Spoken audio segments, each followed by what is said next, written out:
we're building a new payments network. I'm sure everybody, when you open your wallet, you have a little plastic card inside, and that little plastic card, which is given to you normally by your bank, will have your bank's logo on it on one side, and on the other side, it will usually have either a Visa card or a Mastercard symbol.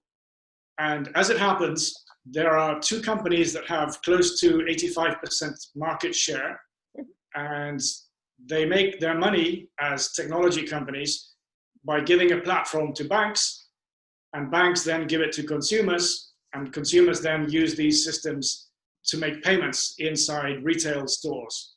Now, the problem with this system is that merchants have to pay a high fee. They pay a commission fee, and retail margins are not very high. So retailers really don't like paying from their earnings a commission to the bank. So that's the direction that I'm heading in. And what I would like to tell you is how I started on this journey. So about 10 years ago, I was in a position very similar to yourselves, just completed an MBA, and I was sitting in a room, in a lab at MIT, and where I was working as a research assistant after doing my MBA, and combining it with early startup days and moving into a startup incubator just outside MIT on the Cambridge campus in Massachusetts. And one of the things that we knew would be, and of course it's obvious today, was that the mobile phone was going to change the way things happened. So I was fortunate to join a class with Professor Alex Pentland, who was one of my mentors at MIT. And they gave us a challenge, which was to change the lives of 1 billion people. The program was called The Next Billion, and a very MIT-style challenge. It was, I think, a Thursday afternoon, and they said, right, you've got 4 weeks. Now go and change the lives of 1 billion people. Easy to do, right? So I decided that it had to be around mobile. Mobile was going to change the way everybody interrelated with each other, and also around financial services. So our initial journey started out, and by the way, we received a grant from the government of Canada to go off to Mexico, where I spent 3 months working with the Central Bank of Mexico. And we had an agreement with the Federal Reserve of the United States for a very, very low spread rate, which enabled Mexican immigrants in the United States to send money back home. So remittances, which, as most of you know, is the second source of income for Mexico after oil, or it was until recently. Oil looks like it's not going to come back in some time, but that's a different story, right?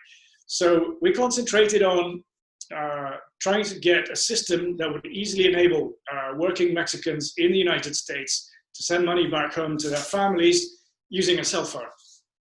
And initially, the technology part was relatively simple, but after 3 months, we saw that the legislation and the legal certainty around the way these transactions could occur within Mexico, even though we had partners with the Central Bank of Mexico, we had official support, the legal framework was not actually there in place. And as a company based in the US, it was very difficult for us to raise investment based on the fact that there was no legal certainty in Mexico, and investors in the US were kind of not so keen about investing in a company that was going to be doing business, a startup that was going to be doing business in financial services in Mexico. So I had to really think about what was going to happen next. And luckily for me, my background is quite diverse, I would say. So I trained to be a lawyer. I qualified as a lawyer in the UK. I also read law in Spain at the University of Salamanca, long before going to MIT, where I did my MBA. And I also worked as a journalist for many years. I've actually lived in 10 countries around the world, covering economic and political for mainly UK-based media like The Independent or sometimes Daily Telegraph and other related media. To answer Ivanka's question, she didn't win the €1 million prize. I'm actually African. Okay. So I come from the same part of the world as Elon Musk, except I don't have any rockets yet. And basically what I'm excited about is that we can change the way that people pay for things. So My journey really starts at MIT, much like yourselves, as an MBA student with a lot of curiosity about what was going to happen next. Of course, when I began, the last financial crisis was sinking its teeth into the economy. So that was a fun time to finish an MBA. It required a lot of creativity. Everything was up in the air. Everything was uncertain. And there was also a lot of opportunity to be taken. So I returned due to visa issues in the United States. I returned to Spain, where my family was living at the time. And fortunately, in Europe, we're doing things right. We have this thing called SEPA, which is the Single Euro Payments Area, which came into effect in 2011. So we set up the company here in Barcelona and began to structure the ideas. And finally, in 2013, I raised my first funding. I had raised some initial funding in the United States with seed funds in Boston. But then I finally raised money here in Barcelona. This is at the height of the financial crisis, by the way. So that was quite a proud achievement for us. Funding, and in 2014, we had a very exciting milestone, which was we performed the world's first contactless mobile payment in store with no credit card, using just a mobile phone and contactless technology, NFC, on an Android phone. And that was in February 2014. We presented it at the World Mobile Congress here in Barcelona. And we were actually first in the world to do that. So we were very pleased. We moved on from there in 2014. 2015, we took Dinube, which is the name of the service, Dinero en la Nube, Dinube, went live in 2015 at 250 stores here in Catalonia. And what we achieved was digital payments with no credit card. So money from a bank to another bank with no credit card in real time. We also eliminated all of the paper receipts, so no more paper. And we also integrated the loyalty scheme, the loyalty cards, plastic cards that are given to you at the supermarket. We integrated that. So when you tap and pay your phone, all the magic happened at once, just one thing all together at the same time. So it was quite an amazing experience for the consumer. It was very difficult to achieve from a technical perspective. There was a lot of investment, which kind of leads me to my next point, which is what are the challenges that we're solving? So the main challenge that we're solving is retailers hate paying commission fees to banks. And for you guys to get an idea, typically it will be between 0.25 all the way up to 0.5% of whatever you make can be taken away by the bank. And it's very, very complex. It's not transparent at all. The way Visa and Mastercard actually operate as a duopoly worldwide, they have close to 85% of the market share, except that it's not a duopoly. It's very cleverly structured because they give the technology to the banks and the banks issue the cards. So therefore they are not a duopoly, even though it's only two brands that dominate the market. Technically, they're not a duopoly because they have distributed their technologies to the banks. And of course, there are many, many banks that issue their cards. And of course, the banks make money on the system and they charge retail merchants for this. So the main problem that we're solving, the main challenge is how do you build a new network that doesn't charge commission fees? What type of a business model can you put in that will be beneficial, that is actually aligned with not the interests of the bank, but the interest of the merchant? So you have to flip the equation and say, I want to focus on my customer. I don't want to give my customer a business model that is detrimental or damaging to his business. I want to give my customer a business model that he likes. So that was challenge number one. Challenge number two is when you take all those paper receipts, which you guys go down to your local supermarket and they tend to be quite long, there is a lot of information on that receipt. Okay, really a lot of detailed information. We can tell you exactly what a person is like just looking at 4 receipts from the supermarket. This can include things like how much alcohol the person is buying, what amounts of money are being spent on alcohol or on red meat or on dairy, and we can, based on the diet that a person has, their frequency and their types of purchase, we can begin to build up profiles potentially that could happen. In fact, that's what credit cards do. Every time you use your credit card or your debit card from the bank, your bank is registering that information. So your bank knows where you have lunch, how much you spend for lunch, what you eat, how frequently you eat there, and every time you use a Visa or a Mastercard, your bank collects all of that information. I'm pretty sure they didn't ask you if it was okay for them to sell it, but they do. They give it to data brokers who then bundle that, add in profiles that they scrape from your social media accounts, and they create profiles on you, which they sell and they make money on. You don't get any of it, but they make a bucket load of billions, literally billions of euros. So we immediately realized there was a second benefit to consumers, because consumers don't have any pain points. You know, the people paying for these commission fees, when we go to the supermarket, we don't pay those fees. The retailer pays the commission fee. So there was no pain point for the consumer. But as soon as we put in the digital receipt, I immediately identified privacy issues that were going to pop up. So we realized that there was another pain point, and this was very early into the game. Now everybody's talking about privacy, but back in 2013, I think we were the pioneers to introduce privacy. And I'll tell you a little bit about our model and how we innovate as well. But privacy really is, the data should belong to you, and you should be able to say who has access to the data and how they can use it. So it's a very challenging space. To date, what really makes us different is we are taking advantage of European legislation. So Europe has done something really great for once, which is by creating an open banking legislation, we now have authorization from the consumer to have access to the money in their bank account. And here's the important change. This is what I would like you to take away at the end of the class. What's happening is a fundamental shift, although it's not automatically visible. So today, when you go to a website or you go to a shop, you are presenting a plastic card with 16 digits on it and an expiration date. And somebody then makes a request against those 16 digits and they pull the money from your card. And there are all kinds of security problems and lots of fraud, big fraud issues for companies.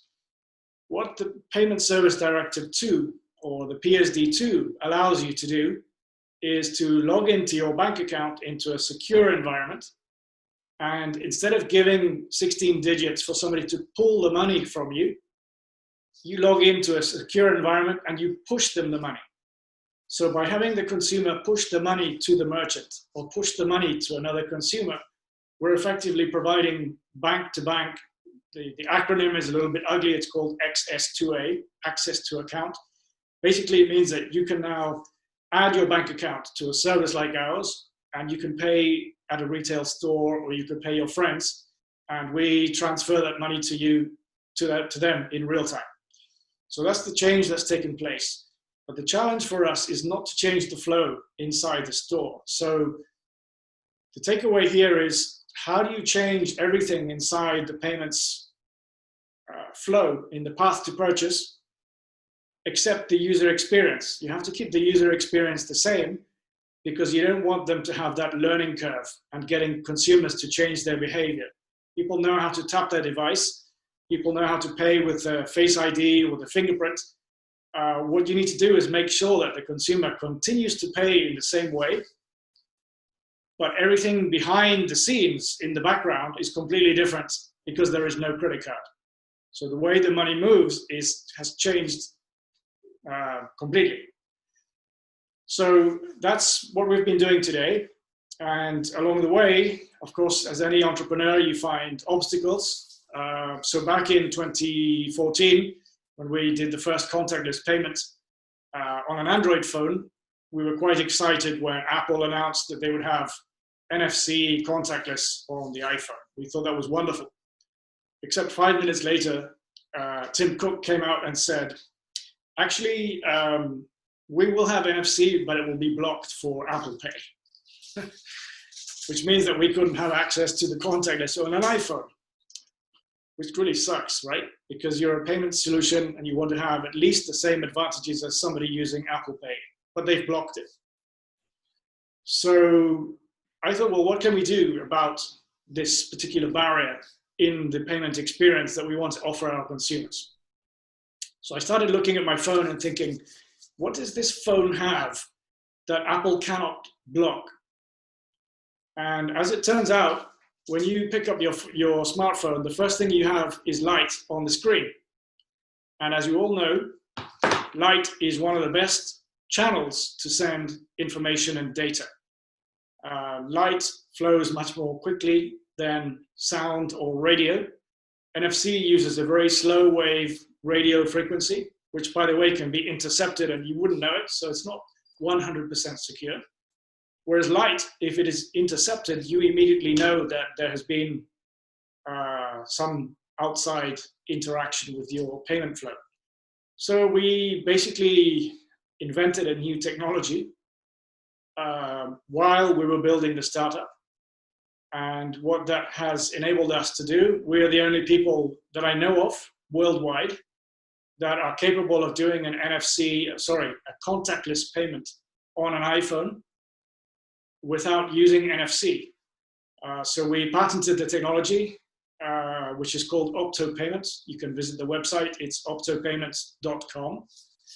It's currently working in 5 European countries, and we have licensed the technology to a large Italian player in the vending industry for payments at coffee machines, contactless payments at coffee machines, and so on. So that was a sort of parenthesis along the way, along the journey that we've had over these last few years.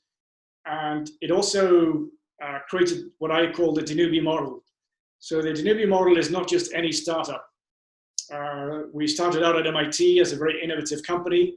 We were first in the world to do contactless payments on a mobile phone.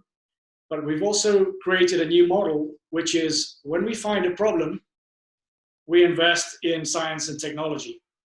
So when I discovered that I couldn't do contactless payments with NFC on an iPhone, we invested 350,000 euros in scientific research, in novel research at the Politècnica de Catalunya, UPC, with a brilliant team of scientists. And after about 18 months, we had developed the prototype of an entirely new technology.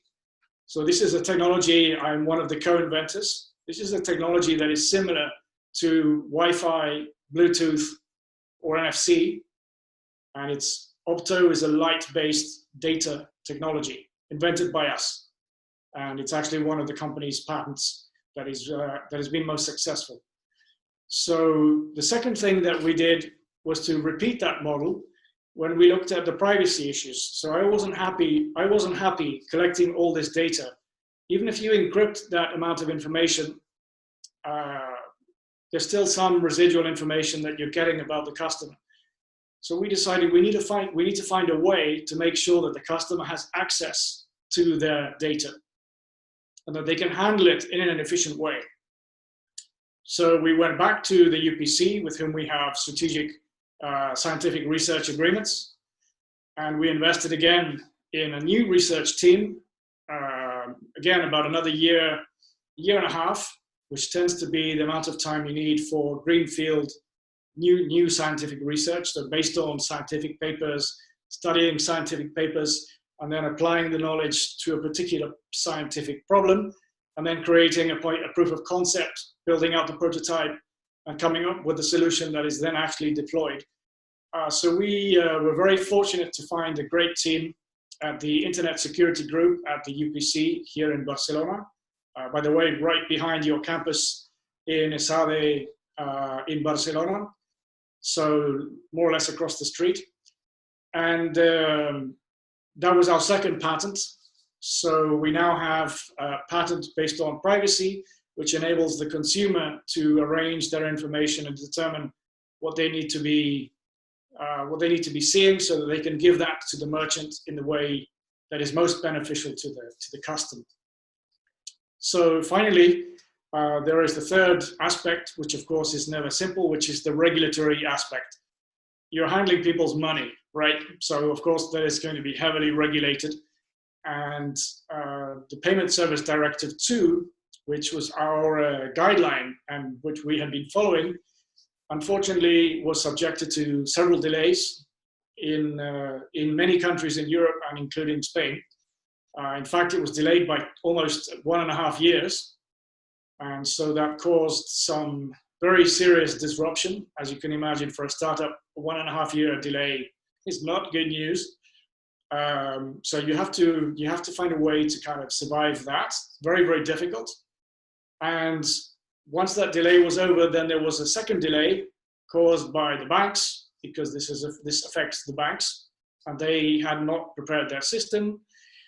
Even though they had 4 years to prepare, of course, they weren't ready for it. Banks, by the way, are not happy that third parties can have access to their accounts.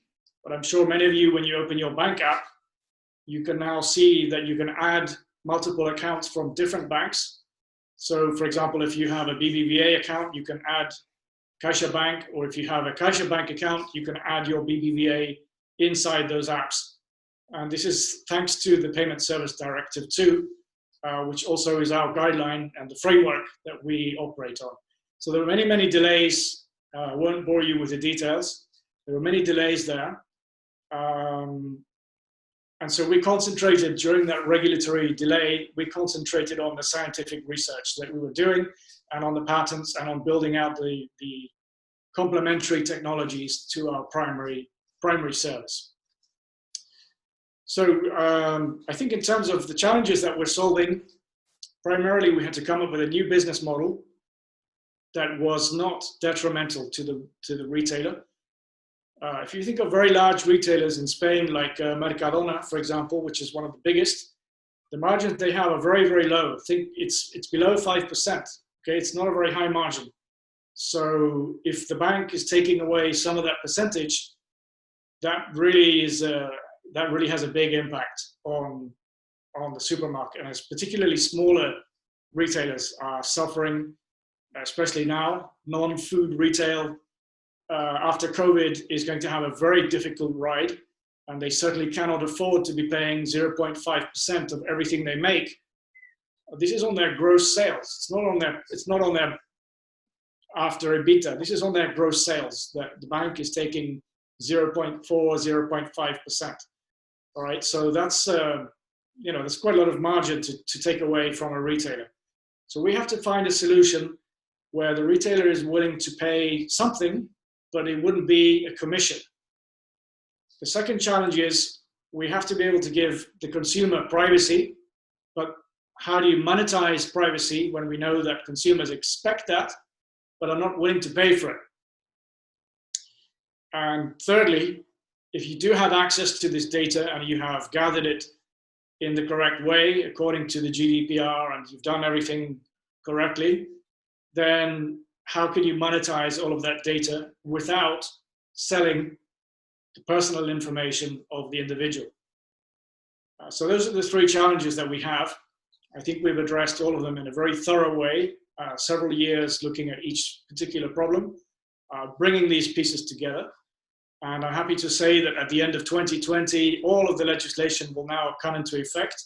And we hope that by 2021, we can actually release the first European payment network. As you know, all of the networks that are used in Europe have their headquarters in the United States, which is something that the EU Commission and the central bank are very concerned about, because if anything happens,